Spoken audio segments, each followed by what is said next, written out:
তাই প্রজন্মটা তো নষ্ট হচ্ছে, তাই না? এই প্রজন্মটা ভালো ছিল কবে বলেন তো আমারে? আপনার বাচ্চা সে সারাদিন পর্ন এডিক্টেড।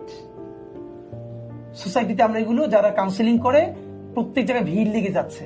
মানে আমারও তো বাচ্চা আছে, আমার ভাগ্নি আছে। প্রথম কথা হলো, আপনার নিশ্চয়ই মনে থাকার কথা 2014 সালে চঞ্চল চৌধুরী ভাইয়ের নাম বলি, অফকোর্স ওনার আর্টিস্ট, যে এটার প্রতি স্যালিউট। কিন্তু বাংলাদেশের সব থেকে বড় পলিটিক্স থেকে জানেন, সবাই পলিটিক্স করে in the name of a political banner. মানে আমি রাজনীতি বুঝি না, আমি একজন শিল্পী, আমাকে শিল্প নিয়ে বাঁচতে দেন। রাজনীতি বোঝে না, কিন্তু বেগম জিয়ার বাড়ির সামনে ঘেরাও দেয়া বোঝে। চঞ্চল চৌধুরী ভাইয়েরা, আরো অনেকজন রবীন্দ্রসঙ্গীত, আরো বিভিন্ন সঙ্গীতের শিল্পীরা মিলে বেগম জিয়ার বাড়ি ঘেরাও দিলেন কেন?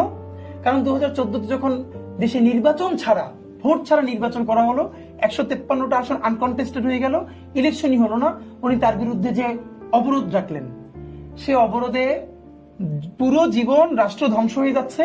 এরা একবারও বলতেছে না যে এই যে হাসিনা ইন্ডিয়ার প্রেসক্রিপশনে ইলেকশন ধ্বংস করে দিল। দেখেন শিল্পের দায় কি? শিল্পের দায় হলো ন্যায়ের পক্ষে থাকা। তো তার ন্যায়ের পক্ষে যদি আপনি থাকতে পারেন থাকবেন, না থাকলে চুপ থাকবেন। দেখেন অনেকেরই ক্যাপাসিটি নাই।